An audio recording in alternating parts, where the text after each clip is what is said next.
మూసీ నది డ్రైనేజీతో కంపుకొడుతుంది. ప్రభుత్వం మూసీ పునరుజ్జీవనంతో దాన్ని ప్రక్షాళన చేసేందుకు కృషి చేస్తుంది అని తెలంగాణ రాష్ట్ర స్పీకర్ గడ్డం ప్రసాద్ కుమార్ అన్నారు. మంగళవారం జిల్లా కేంద్రంలోని ఎస్సీఏపీ కళాశాలలో మాజీ ముఖ్యమంత్రి doctor M Chennareddy memorial trust ఆధ్వర్యంలో మూసీ పునరుజ్జీవనం, హనుమంతరావు చతుర్వేది జల ప్రక్రియ, నీటి భద్రతా అంశాలపై రౌండ్ టేబుల్ సమావేశం నిర్వహించారు. ఈ కార్యక్రమంలో స్పీకర్తో పాటు ఎంపీ విశ్వేశ్వర్ రెడ్డి, మాజీ జిల్లా పరిషత్ చైర్పర్సన్ సునీత మహేందర్ రెడ్డి, మాజీ మంత్రి మర్రి శశిధర్ రెడ్డి, ప్రొఫెసర్లు పురుషోత్తం రెడ్డి, నరసారెడ్డిలతో బీజేపీ జిల్లా అధ్యక్షుడు మాధవ్ రెడ్డి, స్థానిక నాయకులు తదితరులు పాల్గొన్నారు.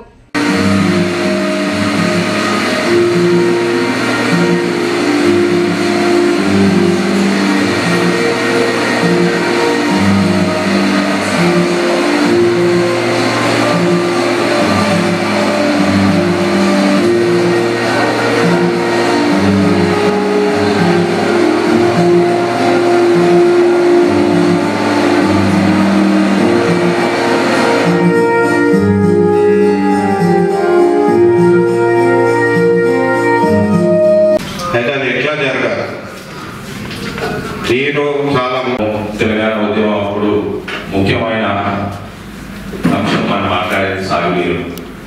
ఆనాడు మన తెలంగాణ ఎంతైనా ప్రాంతం ఉంది, వాన పడతాయి అసలు పోతే అని ఎన్నో చర్చలు ఎత్తుండేది. ఆ సందర్భంగా 2011 12 ఎంతో మంది మేము పోయి హనుమంతరావు గారిని కలిసినాం. అయితే వారు ఏమన్నారంటే అప్పుడు తర్వాత మరి శశిధర్ రెడ్డి గారు సెస్టా ఇక్కడ కాన్ఫరెన్స్ పెట్టి ఈ 4 వాటర్స్ గురించి చెప్పారు. కానీ అప్పుడు మేమందరం కూడా కోదండరావు గారు మేమందరం పోయి కలిసినప్పుడు చెప్పింది ఏంటంటే మనకేం సమస్య ఉండదు, మనకు 800 నుంచి 900 మిల్లీమీటర్లు వాన పడుతుంది. అంటే అది ఎకరానికి 40 లక్షల లీటర్ల వాన పడుతుంది. జర్మనీ చూస్తే పచ్చ ఉంటుంది, అక్కడ కూడా ఇంతే వాన పడుతుంది. అక్కడ ఎక్కువ వాన పడుతుంది, ఇక్కడైతే పడుతుందో జర్మనీ కూడా అంతే పడుతుంది. ఇజ్రాయెల్ పంటలు పడతాయి మంచిగా, మనకు 3 తక్కువ వానలు పడతాయి. అయితే మనకి సమస్య, మనం ఉన్న నీళ్ళు మంచిగా వాడుకుంటే మనకి సమస్య ఉండదు. మనకు పెద్ద పెద్ద ప్రాజెక్టులు ఏం అవసరం లేదని 15 నిమిషాల ఈ అంశాలు చెప్పాడు. కానీ ఇది చాలా లోతైన సబ్జెక్టు, ఈ 4 వాటర్స్ అనేది లోతైన సబ్జెక్టు. అప్పుడు మా అందరికి అర్థమైంది తెలంగాణకు వచ్చినాక మనకి ఏం సమస్యలు ఉండేవి, మనకు పెద్ద ప్రాజెక్టు ఏం అవసరం లేదు. అప్పుడు చాలా మంది నాయకులు కూడా అన్నారు ఏంటంటే మనకు పెద్ద పెద్ద ప్రాజెక్ట్ అవసరం లేదు, మైనర్ ఇరిగేషన్, మధ్య ఇరిగేషన్లు, పెద్ద పెద్ద ఇరిగేషన్ ప్రాజెక్ట్ పెట్టారు. కానీ తెలంగాణ వచ్చినాక మళ్ళీ అదే పెద్ద ప్రాజెక్టు కాళేశ్వరం వాళ్ళని చూసాం. అయితే రాజకీయంగా మనం పెద్ద ప్రాజెక్టులను కొట్లాడడం కష్టం. ఎందుకంటే అది పెద్ద పెద్ద శక్తులు ఉంటాయి, పెద్ద పెద్ద కారణాలు ఉంటాయి. కానీ అవి అయితే కానీ మనం ఇటువంటి ప్రాజెక్టులను కూడా మనం ఆపదు. మనం చేసేది మనం చేయాలి.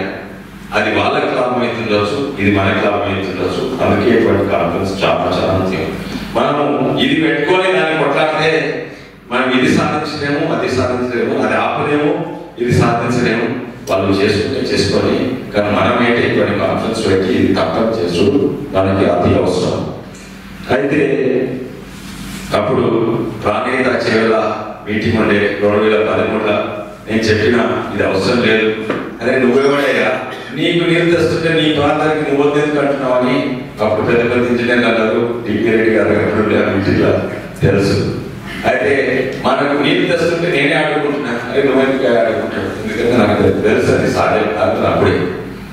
అయితే ముఖ్యంగా నేను దీని గురించి లోతుగా మాట్లాడినట్లు ఎంతోమంది ఇంకా ఈ సబ్జెక్ట్ గురించి ఇంకా దీని సంబంధం రిలేటెడ్ టాపిక్ కూడా మాట్లాడతాను. అయితే పెద్దలు మరి శశిధర్ రెడ్డి గారైనా, ఇప్పుడు నరసింహారెడ్డి గారైనా, లేకపోతే ప్రొఫెసర్ పురుషోత్తం రెడ్డి గారైనా ఒకటిగా దాని గురించి మాట్లాడుతూ భూమి తేమ, నీళ్లు 4 వాటర్స్, భూమి తేమ 1 వాటర్. మన దగ్గర భూమి తేమ ఎంత ఉందంటే అన్ని చెరువులు, అన్ని నదులు, అన్ని కుంటలు, అన్ని నాగార్జున సాగర్లు, అన్ని కాళేశ్వరం ఎన్ని నీళ్ళు ఉన్నాయో అంతకంటే ఎక్కువ నీళ్లు భూమి తేమ ఉంటాయి.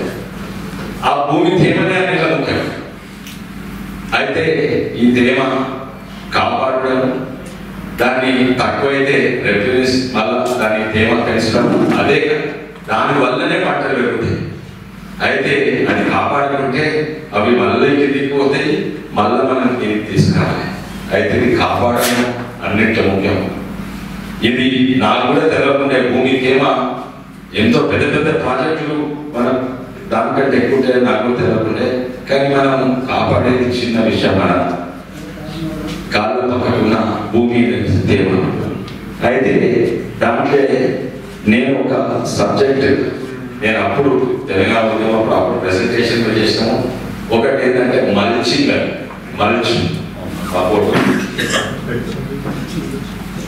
అయితే ఇది మనం పొలాలను సాఫ్ చేసి పంటలు పెడతాం. వేరే దేశాల చెత్త కొని భూమి మీద వేస్తారు. ఈ గడ్డి ఎండిపోయిన గడ్డి, సోపు ఉంటే సొప్పని చాప్ చేసి, చెక్కలు ఉంటే చెక్కలను, లేకుంటే వరి పత్తి పండినాక మనం కాల్స్తాం, వాళ్ళని చాప్ షెడ్యూల్ చేసి మళ్ళీ భూమి మీద వేస్తాం. అయితే ఇట్లా ఒక వేరే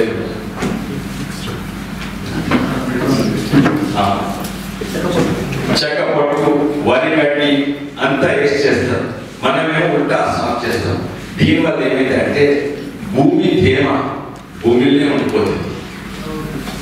ఉండిపోతుంది. ఇది కాపాడుతుంది. లేకుంటే ఆ భూమి హీట్ అవుతుంది, ఎయిర్ హీట్ అవుతుంది. అయితే ఇది కేవలం భూమి తేమ కాపాడుతుంది కనుక దీనికి 45 వేరే లాభాలు ఉన్నాయి. ఒకటేమో ఏర్లు కొంచెం చల్లగా ఉంటాయి, పంటలు మంచిగా అవుతాయి. తర్వాత గాలితోటి దుమ్ము పోతుంది. ఆ న్యూట్రియన్స్ అన్ని సన్న దుమ్ములు ఉంటాయి, అవి అక్కడనే ఉండిపోతాయి. ఆ తడి కింద ఉంటాయి. దాని తర్వాత దీని కింద బ్యాక్టీరియా ఉంటుంది, బెనిఫిషియల్ బ్యాక్టీరియా పెరుగుతుంది. దాని తర్వాత అన్నిట్లో ముఖ్యమైనది అల్లం పెరగాలంటే దాన్ని ఎండ కావాలి. ఇది మీదంతా ఒక లేయర్ ఇది ఉంటుంది, అల్లం పెరగదు. తర్వాత లాస్ట్ కు కింది లేయర్ అది మునిగిపోయి అది ఎరువైతే, అంటే దీనికి విడిసైడ్స్ అవసరం తక్కువ అవసరము, ఫర్టిలైజర్స్ తక్కువ అవసరం, ఇటువంటివి మనం ప్రమోట్ చేయాలి. అయితే ఇది డైరెక్ట్ అదే సబ్జెక్ట్ కాదు. ఎందుకంటే ఆఖరికి వచ్చి మనం ఏం చేస్తున్నాము, కాళేశ్వరం కట్టి, నాగార్జున సాగర్ కట్టి, ఇది కట్టి ఏం చేస్తున్నాము, భూమితే ఉన్న తేమను కాపాడుతున్నాం. ఇది అంతైతే కాపాడుతుందో ఇది కూడా అంత కాపాడుతుంది. ఈ చిన్న విషయం. అయితే ఇదో విషయం మీరు ముంగట చెప్పదలుచుకున్నా. ఇంకో చిన్న విషయం, మనం అందరము దాదాపు అందరం కూడా పట్టణం ఒక కిషోర్ కుమార్ రెడ్డి దెబ్బ నల్గొండ. అయితే ఇక్కడ మనం ఎప్పుడు నాకైతే జాతుంది, ఎప్పుడు కూడా సొన్న రొట్టెలు గొడవలు తినేది. వారంటే ఎప్పుడో బిర్యానో లేకుంటే బగారా రైస్ దావత్ తినేది. నాకైతే జాతున్నప్పుడు దావత్లే తినేది రైస్. ఇక్కడ మనం పంటలు పండించేది ఎప్పుడు కూడా వరి జొన్నలే పండిస్తున్నాము. ఇది కూడా దాని తర్వాత ఏమైంది, రాష్ట్ర ప్రభుత్వాలు వచ్చినాయి, మేము సాగునీరు ఇస్తామని కేంద్ర ప్రభుత్వాలు వచ్చినాయి. మేము మీరు ఎంత వరి పండియండి, మేము మద్దతు ఇస్తాము, మా మనీ పెట్టి వారిని పండిస్తా ఉన్నాము. అప్పుడు అంతకుముందు ఎవరికి పొట్టలు లేకుంటే ఆరోగ్యంగా ఉండేది. ఇప్పుడు మనం ఇష్టం ఉన్నట్టు వరి పండిస్తున్నాము, ఇష్టం ఉన్నట్టు అన్నం తింటున్నాము. గ్రామీణ ప్రాంతాల్లో పొట్టలు పెరిగినాయి. ప్రపంచంలో అన్నింటిలో ఎక్కువ షుగర్ అంటే మన భారతదేశం నంబర్ 1 అంటే మన పాలసీస్. అయితే ఇది కూడా సమాజంలో మనము ప్రభుత్వ పాలసీస్ మనం మారుతున్నాము, మన కొరకు ప్రభుత్వ పాలసీస్ అయితే లేవు. అందుకే ఇది కూడా లాస్ట్ ఒక అంశం. అయితే ఈ 2 అంశాలు మంచి గురించి, ఇంకా ఈ ప్రభుత్వ పాలసీస్ గురించి ఇప్పుడు ఈసారి అయితే ఎంత వరి పండిస్తామో అంత దేశానికి నాశనం. అన్ని ఎఫ్డిఐ గోడౌన్స్ లో ఎంత పడతాయో అంతకంటే 3 ఇంతలు ఎక్కువ ఉన్నాయి. అండ్ రాజకీయంగా మీరు రైతులు పండిస్తే తప్పనిసరి కొనుక్కుంటే ప్రభుత్వాలు పడిపోతాయి. ఎక్స్పోర్ట్ చక్కగా అయితే లేవు. అయితే ఈ పాలసీస్ ఇవి డెఫినెట్లీ మా పాత్ర. నేనైతే ప్రయత్నం చేస్తాను. 5-10 ఏళ్ళ ఈ పాలసీలు మార్చాలి. దీనికి వ్యతిరేకంగా కూడా కొంతమంది ఉన్నారు, ఆ పాలసీస్ వ్యతిరేకంగా. అయితే ఇవి కూడా మనం లోతుగా చూడాలి. మరోసారి అవకాశం ఇచ్చినందుకు అందరికీ ధన్యవాదాలు. నమస్కారం. మీరు ఈ గ్రామానికి వస్తాను, గవర్నర్ గారు కూడా చెప్పారు. గ్రామం విజిట్ తప్పకుండా చేస్తాను. తర్వాత రాజస్థాన్లో చూడండి, ఈ గ్రామం ఒకటి మిగతా ఏమైంది అనేటువంటిది అది కూడా 20 సంవత్సరాలు దాటింది. ఎవరికి ఎటువంటి డౌట్ అవసరం లేదు. తర్వాత రాజస్థాన్లో ఫస్ట్ ఫేజ్లోనే 40 లక్షల ఎకరాలు ఈ కార్యక్రమాన్ని అమలు చేయడం జరిగింది. కనుక ఇది దీనికి తట్టుకుంటా ఇంకేదన్నా సరిగ్గా వస్తాయా ఫలితాలు లేదా ఇంకేమైనా ఉంటే టెక్నాలజీ వాడి దీన్ని ప్లానింగ్ ఇంకా ఇంప్రూవ్ చేసుకోవడానికి అవకాశం ఉంటుంది తప్ప దీనివల్ల పూర్తి ఫలితాలు వస్తాయి. రెండు ప్రధానమైన ఉద్దేశాలతో ఈ రెండు సమావేశం ఏర్పాటు చేస్తుంది. మొదటిది వికారాబాద్ జిల్లా పరిస్థితి ఇక్కడ ఉన్నది. సరే, ఇక్కడ మైపాల్ రెడ్డి మాట్లాడినప్పుడు చాలా విషయాలు చెప్పారు. వ్యవసాయం తగ్గుతుంది, నంబర్ తగ్గినా ఏదైనా మనకు నీరు వచ్చినప్పుడు ఆ నీటి వల్ల మనం అన్ని విధాలుగా లాభపడేటువంటి పరిస్థితి. చిన్న రైతు, వివిధ బలహీన వర్గాల వాళ్ళు ప్రత్యేకంగా గొట్టిగా చూడండి, మేము ఇవ్వమని చెప్పి మా భూమి మేము ఇవ్వమన్నారు. రాజస్థాన్లో రాళ్ళతో కొట్టింది, కానీ ఇక్కడ కూడా ఇవ్వమన్నారు. అప్పుడు శివరాజ్ గారు మొదటి రైతు, ఆయన ఇచ్చాడు పైన.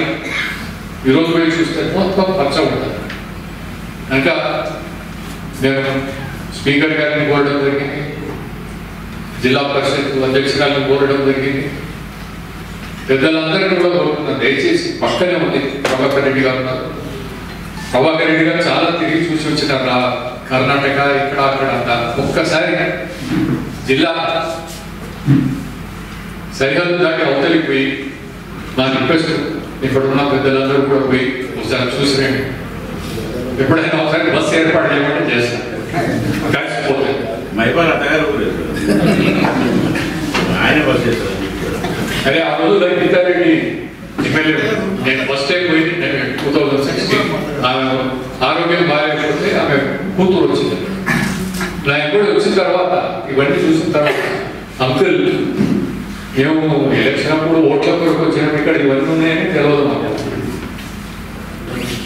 పక్క గ్రామంలోకి తెలియదు ఇక్కడ నీళ్ళు ఎందుకు వస్తున్నాయి. మనం బోర్ వేసుకుంటే ప్లాట్లలో బోర్ వేస్తే ఒక దగ్గర నీళ్ళు వస్తే ఒక రావు.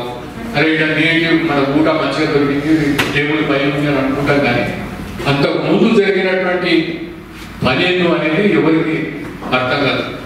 ఈరోజు రాజయ్య తర్వాత జనరేషన్ చివరకు ఎవరికి గుర్తుండదు.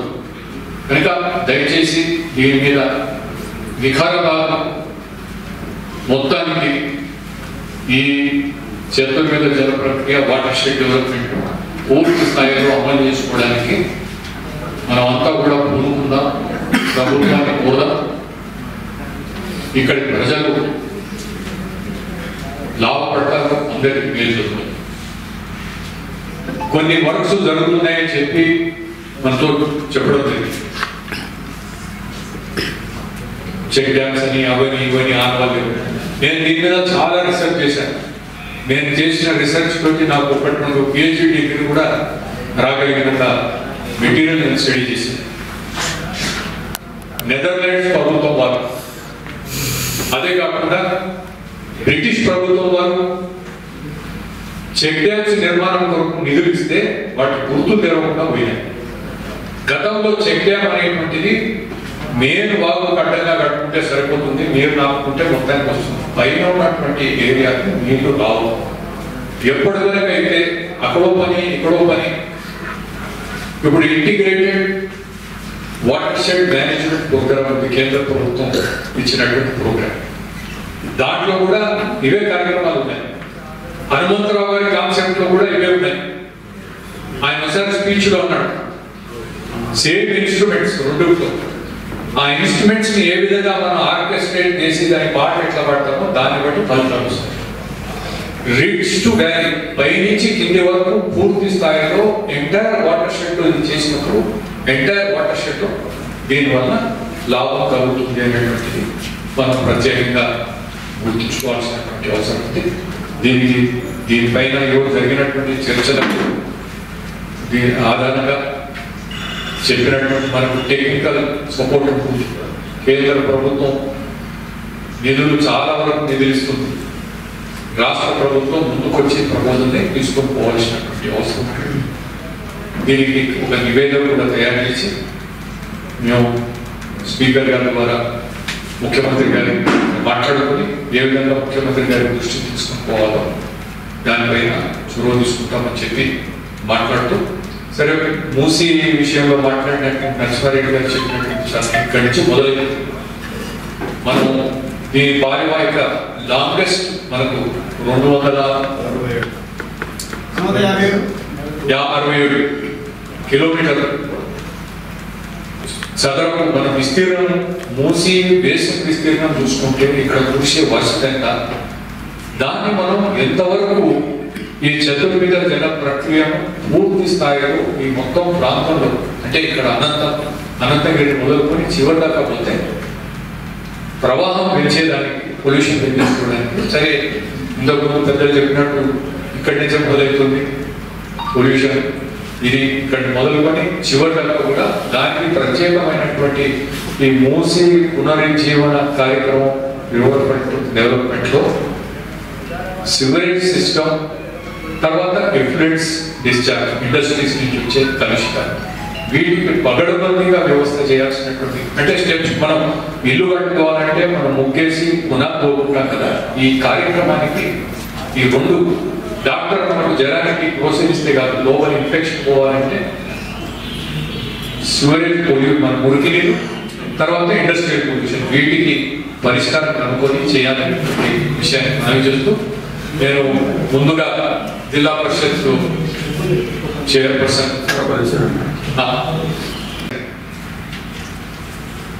రేపటి అవసరాలకై నేటి నుండి నీటిని వృధా చేయకుండా బహుముఖా వాడతారు. చాలా సంతోషమైనటువంటి కార్యక్రమం. నేను రాబోయేటువంటి రోజుల్లో వికారాబాద్ చతుర్విధ జల ప్రక్రియ శరణ్యం అనేటువంటి దాంట్లో మీరు పూర్తి సహకారం ఉండాలని చెప్పి, మీరే ముందునే నడిపించాలని చెప్పి కోరుకుంటూ, ఇంత మంచి కార్యక్రమాన్ని ఏర్పాటు చేసినందుకు మనస్ఫూర్తిగా అందరికీ ధన్యవాదాలు. ఎందుకంటే జనరల్ గా మీటింగ్స్, పార్టీ మీటింగ్స్ లేకపోతే వేరే మీటింగ్స్ పెట్టడం, కానీ ఇలాంటి మీటింగ్స్ ఫస్ట్ టైం జరగడం.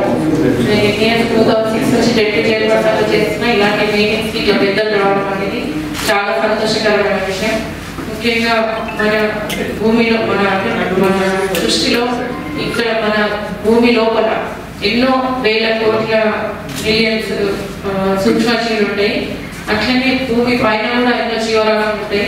అత్యంత తెలివితేటలు కలిగిన మన మనుషులం, మనం ఆ జీవరాశులలో మన తెలివితేటలతో ఈ పరిశ్రమల పేరుతో మన పర్యావరణాన్ని కొలగొడుతున్నాం. కాబట్టి ఇట్లాంటి ఈ ఎన్విరాన్మెంట్ ని సేవ్ చేయడంలో, ముఖ్యంగా వాటర్ సేవ్ చేయడంలో నేను చాలా వరకు 2006 నుంచి నేను కూడా చాలా వరకు గ్రామాల్లో ఇట్లా బ్రోషర్స్ పంచుతూనే ఉన్నాము. ఇంకా సేవ్ వాటర్ విషయంలో గ్రౌండ్ వాటర్ పెంచుకోవడం కోసం చాలా వరకు మేము చేస్తూనే ఉన్నాము. గ్రౌండ్ వాటర్ అంటే ముఖ్యంగా మన కేరళలో చాలా వరకు సైడ్ డ్రైన్స్ అట్లా పెడతారు, పెట్టకుండా ఇంకుడు గుంతలు, సోప్ పిట్సే పెట్టారు. అట్లా మన దగ్గర కూడా రావాలి అని నేను అనుకున్నా. కానీ అంతవరకు చాలా వరకు గ్రామాల్లో సోప్ పిట్స్ కాకుండా ఎవరు ముందుకు రాలేదు. ఒకటే రోజు గాంధీ జయంతి రోజు మేము అప్పుడు 2014లో ఒకటే రోజు ఇంకుడు గుంతలు జిల్లా మొత్తం పెట్టాలి, చేయాలి అనే ఉద్దేశంతో మేము ఆ రోజు కార్యక్రమం చేపడితే 11,000 ఒకటే రోజు 11,000 ఇంకుడు గుంతలతో ఇచ్చిన మాట మేము నిజం నిరూపిస్తున్నాం. ఎందుకంటే చాలా పేపర్లు కూడా వచ్చినాయి. చాలా అంత పెద్ద ఎత్తున 11,000 ఒకటే రోజు చేయడం అంటే మామూలు విషయం కాదు. ఎందుకంటే మనకు సైడ్ లైన్ పేరుతో గ్రౌండ్ వాటర్ పోతుంది. గ్రౌండ్ వాటర్ లేక చాలా వరకు భూమిలో నిజంగా నీటి శాతం తగ్గి మనకు క్వాలిటీ లేకుండా, ఫుడ్లో క్వాలిటీ ఫుడ్ లేక కూడా మనకు చాలా వరకు పోషకాలు లేకుండా పోతున్నాయి ఈ భూమిలో. కాబట్టి అట్లాంటి ఫుడ్ మన క్వాలిటీ ఫుడ్ తినలేక చాలా రోగాలు పాలవుతున్నాం. ముఖ్యంగా గ్రౌండ్ వాటర్ ఉండాలి. ఈ సోప్ పిట్స్ వల్ల గ్రౌండ్ వాటర్ పెరుగుతుంది కాబట్టి దానివల్ల మళ్ళీ ముఖ్యంగా ఈ జల ప్రక్రియ, చతుర్విధ జల ప్రక్రియ, ఇలాంటి కార్యక్రమాలు కూడా చేపడితే భూమిలో నిజంగా మనకు వర్షం ఎక్కడికక్కడ పడితే, ఎక్కడ గ్రామాల్లో అక్కడ నిలిస్తే వాళ్ళ వాటర్ వాళ్ళే యూజ్ చేసుకోవడం వల్ల చాలా ఉపయోగాలు ఉన్నాయి. ముఖ్యంగా 3 పంటలు అనేది ప్రతి సంవత్సరం 6 పంటలు పండిస్తారు. కానీ పాతకాలంలో నాకు గుర్తొచ్చిన మా 30 years కింద మా తాతగారు గురించి చెప్తుండే, నిజంగా చెప్పాలంటే 3.5 నెలల్లో ఒక పంట పండిస్తుండే. ఎందుకంటే 3.5 నెలల్లో పంట పండించినాక అంటే కోతకు వచ్చే టైంలో విత్తనాలు మరి నారు కూడా రెడీ పెట్టుకొని అప్పుడే ఇమీడియట్గా కోత తీయగానే పంట వేసేవాళ్ళు. అట్లా 4 నెలల్లో నిజంగా తొందరగా పంట వచ్చి నెక్స్ట్ పంట కూడా సిద్ధం చేసేవాళ్ళు.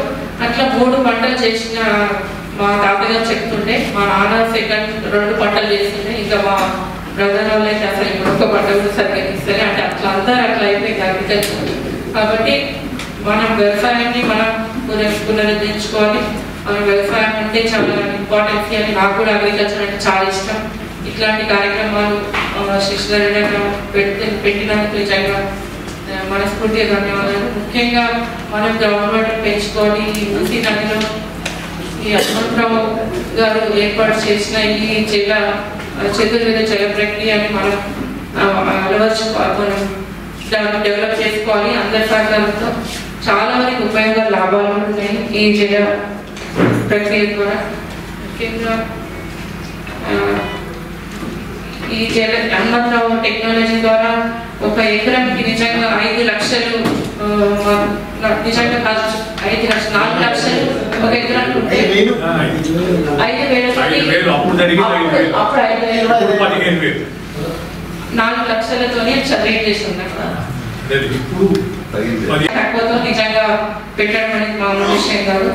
ఇంకా ఇట్లా ఈ టెక్నాలజీ ఉపయోగిస్తే నిజంగా దేశం అంతటా నిజంగా మన ప్రపంచం అంతా కూడా నీటికి కొరత లేకుండా యుద్ధాలతో నిజంగా ఎలాంటి యుద్ధం లేకుండా కూడా యుద్ధాలు జరిగే వాటి కోసం. కాబట్టి ముఖ్యంగా ఇట్లాంటి ఈ టెక్నాలజీ ద్వారా మనం ఎక్కడ చూసినా కూడా నీటి కొరత నిజంగా చాలా మందికి ఈ భూమి నీటి విషయంలో చాలా ఫలితాలు ఉన్నాయి. ఇవన్నీ నిజంగా మనం ఈ టెక్నాలజీతో మనం ముందుకెళ్ళి మన చతుర్వేద జల ప్రక్రియ ద్వారా చాలా వరకు గ్రామాల్లో ఇవన్నీ ఇంప్లిమెంట్ తీసుకొచ్చి ప్రభుత్వం పైన ఒత్తిడి తీసుకొచ్చి ఈ భూగర్భ జల మట్టం పెంచే విధంగా సంవత్సరానికి 3 పంటలు క్వాలిటీ పోషక విలువలు కలిగిన పంటలు వేయాలంటే మనం ఇలాంటి కార్యక్రమాలు చేయాలి. ఏదో ఉచిత పథకాలు ఇవన్నీ కాకుండా ఇలాంటి కార్యక్రమాలతో ముందుకెళ్ళి నిజంగా మనం ప్రజలకి చైతన్యం తీసుకురావాల్సిన అవసరం ఉంది. పాతకాలంలో లాగా మనం కూడా గ్రామాల్లో ప్రతి రైతుకి అవగాహన కల్పించి ఇట్లాంటి కార్యక్రమాలు తీసుకురావడం వల్ల చాలా వరకు ఉపయోగం ఉంటుంది. ఫ్యూచర్ జనరేషన్ కి మనం ఉపయోగించే విధంగా మనం అందరం కృషి చేయాలి. లేకపోతే రానున్న తరాలు చాలా వరకు ఫ్యూచర్ లో లాంగ్ టర్మ్ గా క్వాలిటీ ఆఫ్ లైఫ్ పోతుంది. కాబట్టి ఇట్లాంటి మంచి లైఫ్ రావాలి ఫ్యూచర్ జనరేషన్ కి అంటే మనం ఇలాంటి కార్యక్రమం చేపట్టి ప్రభుత్వం పైన ఒత్తిడి తీసుకొచ్చి రిక్వెస్ట్ చేసి మన పెద్దలు స్పీకర్ గారి సహకారంతో మన అందరికి మన కాన్స్టిట్యున్సీకే ఇంత మంచి అవకాశం స్పీకర్ గారు మనకు ఉండడం నిజంగా అదృష్టం. కాబట్టి ఆయన సహకారంతో మనం ముందుకెళ్ళి ముఖ్యమంత్రి గారి దృష్టికి తీసుకెళ్ళి ముఖ్యంగా మన ముఖ్యమంత్రి గారు మన కాన్స్టిట్యున్సీ కావడం అదృష్టం. ఈ హైదరాబాద్ డేర్గా ప్రజల ఇంత ఇబ్బంది అయిన మేడం మీద కత్తిగా అందరినీ తీసుకురావడం చాలా గొప్ప విషయం. ముఖ్యంగా ఏంటంటే ఇప్పుడు ఫర్ ఎగ్జాంపుల్ హైదరాబాద్లోనే దుర్గం చెట్టు 165 acres ల్యాండ్, అది ఇప్పుడు 120 acres ఆక్యుపై చేసిండ్రు. 60 acres లో ఇప్పుడు చెరువు ఉంది. అంటే మనం అర్థం చేసుకోవాలి ఎంతవరకు ఆక్యుపై అవుతున్నాయి. ఇంకా చాలా వరకు చెరువులని పార్క్ చేసిండ్రు గత ప్రభుత్వాలు. చెరువులు అంటే ఎంత యూజ్ అవుతాయి.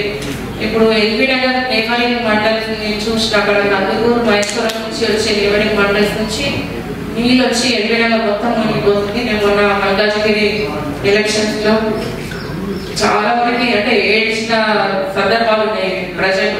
ఎందుకంటే అక్కడ నుంచి నీళ్ళు వచ్చి వీళ్ళ ఇళ్లలోకి వచ్చి మునిగిపోతున్నాయి. కాబట్టి అవన్నీ ఇప్పుడు ఆక్యుపై చేసిన ఆ 3 చెరువులు మన గౌరవ ముఖ్యమంత్రి గారు కొన్ని దాన్ని కంట్రోల్ చేయడం వల్ల దగ్గర 40-50 ఎకరాలు సేవ్ చేయడం జరిగింది ఒక్కొక్క చెరువుకి. అంటే మొత్తం 3 చెరువులకి దగ్గర 1200 ఎకరాలు మనకి ఈ హైడ్రా తీసుకురావడం వల్ల చాలా ఉపయోగంగా ఉంది ఆ చెరువుకి, అక్కడ విలేజ్ నేబరింగ్ విలేజెస్కి. కాబట్టి అట్లా మనం ఇట్లా చూస్తే చాలా వరకు ఉపయోగం. ఇది చాలా విమర్శలు చేసి వాళ్ళు సోషల్ మీడియా పెట్టి హైప్ చేస్తున్నారు. కాబట్టి ముఖ్యంగా ఈ మూసీ నది వల్ల చాలా రోగాలు పాలవుతున్నారు. ముఖ్యంగా పక్షులు కూడా చనిపోతున్నారు, వలసలు వెళ్ళిపోతున్నారు, అక్కడ ప్రజలు కూడా రోగాల పాలవుతున్నారు. చాలా వరకు నిరుపయోగంగా ఉంది అక్కడ ప్రజల పరిస్థితి. కాబట్టి చాలా మంది వలసలు తగ్గాలంటే ఇలాంటి కార్యక్రమాలు చేయడం వల్ల నిజంగా మనకి చాలా ఉపయోగం ఉంటుంది. దీనికి ఇట్లాంటి పెద్దలందరూ సహకరించాలి. ప్రభాకర్ చాలా సీనియర్ పోస్ట్ ఇట్లా పెద్దలు అంతా సహకరిస్తాం. మళ్ళీ ఒకసారి సీఎం గారి దృష్టికి స్పీకర్ గారి సహకారంతో అందరం ఒకసారి ఇట్లా మళ్ళీ మీటింగ్ పెట్టి పెద్దలు సహకారంతో. కాబట్టి ఇట్లాంటివి చేయడం వల్ల ఫ్యూచర్ జనరేషన్ చాలా మంచి ఉంటుందని కోరుతున్నాం. నరసింహారెడ్డి గారు కూడా చాలా మంచి మాట్లాడారు. ఎందుకంటే భూమిలో తేమ ఉండడం వల్ల క్వాలిటీ పంట వస్తుంది. ఆ పంట వల్ల మనం ఆరోగ్యంగా ఉంటాం. ఎగ్జాంపుల్ ఇంకోటి ఏంటంటే మనకి చాలా సైంటిఫిక్ గా ఈ ప్రకృతిలో మన క్వాలిటీ ఫుడ్ లేక ఇప్పుడు ఒక 10 ఆరెంజ్ తింటే ఎంత ఎనర్జీ వస్తుందో గతంలో ఒక ఆరెంజ్ తింటే అంత ఎనర్జీ ఉంటుండే. కాబట్టి ఇప్పుడు అంత క్వాలిటీ లేకుండా ఫుడ్ లో ఇంకా రానున్న ఇంకా బాగుంటుంది. కాబట్టి మనందరం దీని మీద దృష్టి పెట్టి చాలా వరకు ఇలాంటి కార్యక్రమాలు చైతన్యం తీసుకురావాలి, గ్రామాలు అవేర్నెస్ తీసుకురావాలి. ఎంతసేపు ఉచిత పథకాలు వాటిపైన మనం దూరదృష్టి మళ్లించి ఇట్లాంటి కార్యక్రమాల మీద దృష్టి పెట్టాలని కోరుతూ పెద్దల్ని కోరుతూ ఈ అవకాశం ఇచ్చిన మీ అందరికీ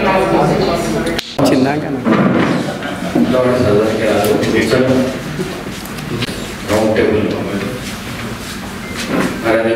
అనంతరావు గారి జంతువుల జల ప్రక్రియ వికారాబాద్ నది భద్రత మరియు మూసీ నది పునరుజ్జీవనం రౌండ్ టేబుల్ ఏర్పాటు చేసిన ఈ రౌండ్ టేబుల్ సభాధ్యక్షులు ఇద్దరు గౌరవనీయులు పేరు పేరున పెద్ద రామచంద్రరెడ్డి గారు పేరు పేరున అందరికీ నమస్కారం చేస్తూ పత్రికా మిత్రులు మీడియా మిత్రులకు కూడా నమస్కారం చేస్తూ ఈ కార్యక్రమం ఏదైతే పెద్దలు గౌరవం బాగా శశిధర్ గారు తీసుకున్నారో వారికి మనస్ఫూర్తిగా నేను కృతజ్ఞత తెలియజేస్తూ, ఎందుకంటే ఈ కాలంలో ఇది అత్యవసరం కాబట్టి ఇది ఈ విధంగా వికారాబాద్లో ఉండే సమావేశం ఏర్పాటు చేయడం చాలా గొప్ప విషయం తెలియజేస్తూ, మీకు అందరికీ తెలియజేయవలసిన విషయం ఒకటి ఉన్నది. నేను మంత్రిగా ఉన్నప్పుడు ఈ రాష్ట్ర ముఖ్యమంత్రి స్వర్గీయ రోషయ్య గారు ముఖ్యమంత్రిగా ఉన్నప్పుడు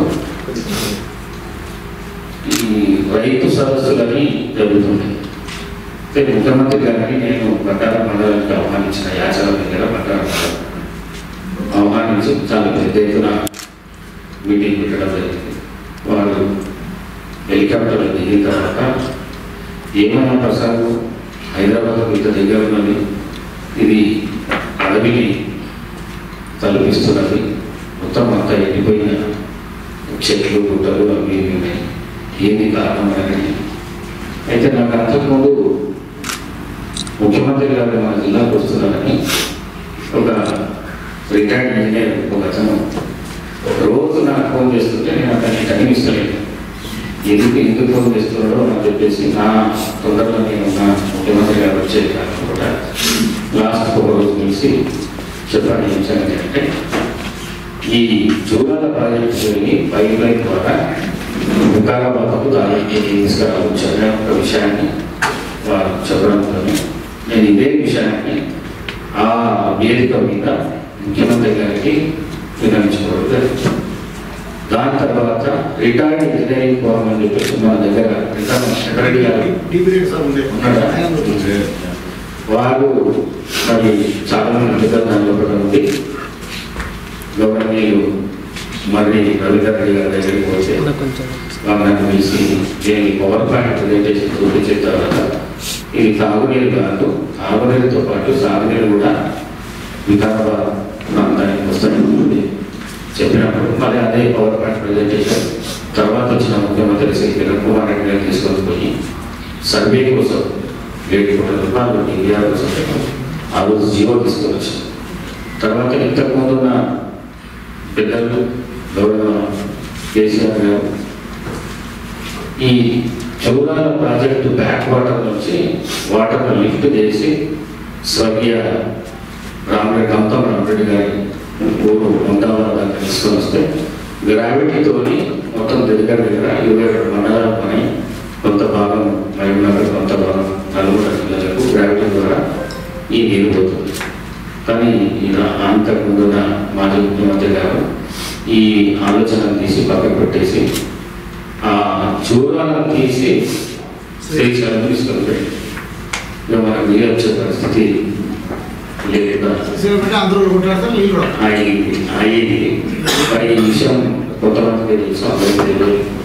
ఈ రౌండ్ టేబుల్ వినియోగించుకొని మీ అందరికీ చెప్పాలనే ఉద్దేశంతో నేను చెప్పడం జరిగింది. దీంట్లో డీకే అన్న గారు నాకు చాలా సాయం చేశారు.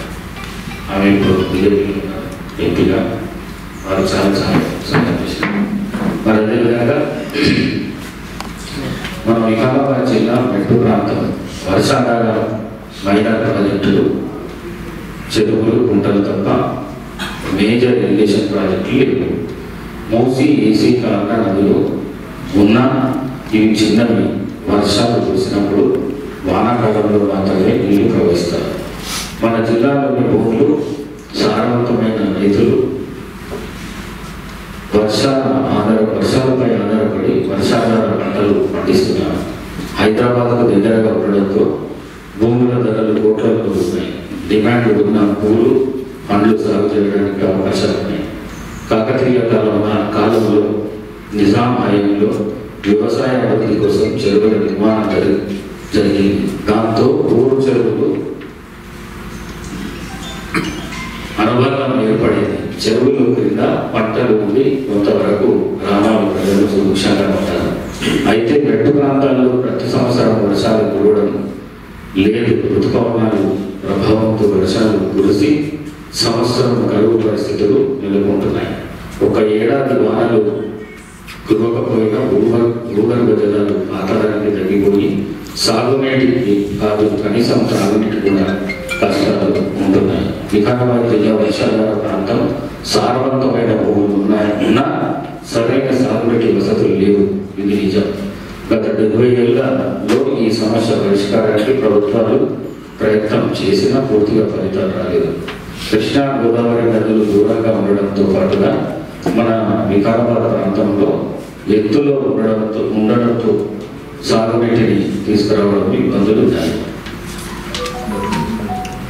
మరి మాజీ ముఖ్యమంత్రి వర్యులు ఈ జిల్లా ముద్దుబిడ్డ స్వర్గీయ మరి చెన్నారెడ్డి గారి హయాంలో జిల్లాలో కోట్పల్లి, నందివాగు, సర్పట్పల్లి, చుట్టుపల్లి మరి లక్నాపూర్ ప్రాజెక్టులు మైనర్ ఇరిగేషన్ కింద వారు నిర్మించారు. వారి కృషిని రైతులు ఇప్పటికీ పర్వాలేదు. కాంగ్రెస్ ప్రభుత్వం వచ్చాక కోడంగల్ ఎత్తిపోతల పథకాన్ని నిర్మించి జిల్లాలోని కొత్త ప్రాంతానికి నీరు అందించడానికి ముఖ్యమంత్రి శ్రీ రేవంత్ రెడ్డి గారు సంకల్పించారు. జిల్లాలోని మిగిలిన ప్రాంతాల్లో వర్షాకాలంలో కురిసే వాన నీటి సంరక్షణ జిల్లాలోని మెట్టు ప్రాంతాల్లో కూడా కరువును దూరం చేయవచ్చు. మూసీ నది జన్మస్థలం మన జిల్లాలోని అనంతగిరి నీళ్లు స్వచ్ఛందంగా ఉంటాయి. ఈ నీటి ప్రభావం తక్కువగా ఉంటుంది. హైదరాబాద్ నగరం దగ్గర నుండి మూసీ ప్రభావం పెరిగిన డ్రైనేజీ కలవడంతో మురికి కంపుగా మారింది. నేను నవంబర్ 3 నుండి కామన్వెల్త్ పార్లమెంటరీ అసోసియేషన్ కాన్ఫరెన్స్లో పాల్గొనడానికి ఆస్ట్రేలియా వెళ్ళాను. అక్కడి నుండి స్టడీ టూర్లో భాగంగా న్యూజిలాండ్, జపాన్, తర్వాత సౌత్ కొరియా వెళ్ళాను. సియోల్ నగరంలోని మన హైదరాబాద్ లాంటిదే అక్కడ కూడా హాన్ నది ఉంది. డ్రైనేజ్ నీరు కలిసి మురికి కంపుగా ఉండేదా. 2004లో ప్రభుత్వం హాన్ నదిని రెన్యువేషన్ ప్రాజెక్టు చేపట్టి అద్భుతంగా తీర్చిదిద్దింది. ఇప్పుడు హాన్ నది పరిశుభ్రంగా ఉండడంతో పాటు చుట్టూ టూరిజం అద్భుతంగా డెవలప్ అయింది. మన రాష్ట్ర ప్రభుత్వం సంకల్పించిన మూసీ నది పునరుజ్జీవనం ప్రాజెక్టు పూర్తయితే ఇక్కడ కూడా అద్భుతమైన ఫలితాలు వస్తాయని అనుకుంటున్నాం. ఏ ప్రాజెక్టు ప్రారంభించినా ఒక వ్యతిరేకత సహజం. అయితే దీర్ఘకాలంలో వాళ్ళకు కూడా మంచి జరుగుతుంది కాబట్టి అందరూ సహకరించాలి. స్వర్గీయ హనుమంతరావు గారు సాగునీటి రంగంలో శతాబ్దాలు అనుభవం ఉన్న ఇంజనీర్. హనుమంతరావు గారు వాననీటి సంరక్షణ కోసం రూపొందించిన చతుర్భుజ జల ప్రక్రియ టెక్నాలజీ మన వికారాబాద్ లాంటి మెట్టు ప్రాంతాలకు ఉపయోగంగా ఉంటుందని, మరి ఈ టెక్నాలజీ పై రైతులకు అవగాహన కల్పించవలసిన అవసరం ఉన్నది. ఇందుకు సరైన వేదిక ప్రక్రియ ప్రణాళికలు అవసరమని నా అభిప్రాయం. ఇలాంటి సాంకేతికతను సక్సెస్ కావాలంటే రాజకీయాలకు అతీతంగా మనమందరం కలిసి పనిచేయాలి. ఈ విషయంలో ప్రభుత్వంతో పాటు నేను కూడా వ్యక్తిగతంగా సహకారం అందించడానికి తప్పకుండా ముందుంటానని మీకు అందరికీ తెలియజేస్తూ, రైతులకు ఉపయోగపడే 10 మందికి మంచి జరుగుతుందని అంటే నా సహకారం ఎల్లప్పుడూ ఉంటుందని మీ అందరికీ తెలియజేస్తూ, మరి ముఖ్యంగా పెద్దలు గౌరవనీయులు మరి శశిధర్ రెడ్డి గారు ఈ విషయాన్ని తీసుకొని ముందుకు వచ్చారు కాబట్టి వారికి ఎల్లప్పుడూ వారితో పాటు ఉంది. ఈ హనుమంతరావు గారి చతుర్భుజ జల ప్రక్రియ సక్సెస్ కానీ వారితో పాటు నా సహకారం కూడా, నా ప్రయాణం కూడా వారితో ఉంటుంది. ఎందుకంటే ఈ దానిలో కూడా వికారాబాద్ ప్రాంతం పెద్ద ఎత్తున అభివృద్ధి జరిగే కార్యక్రమం ఉంటుంది కాబట్టి రైతులు దీంట్లో సుభిక్షంగా ఉండడానికి పెద్ద ఎత్తున ఈ ప్రక్రియ అవసరం ఉండదు. కాబట్టి తప్పకుండా శ్రీ శశిధర్ రెడ్డి గారితో నేను ఎప్పుడు ఎల్లప్పుడూ అందుబాటులో ఈ ప్రక్రియకు, ఈ చతుర్భుజ జల ప్రక్రియకు నేను వారిని తోడుకున్నానని చెప్పేసి మీ అందరికీ తెలియజేసుకుంటూ సెలవు తీసుకుంటున్నాను. Thank you.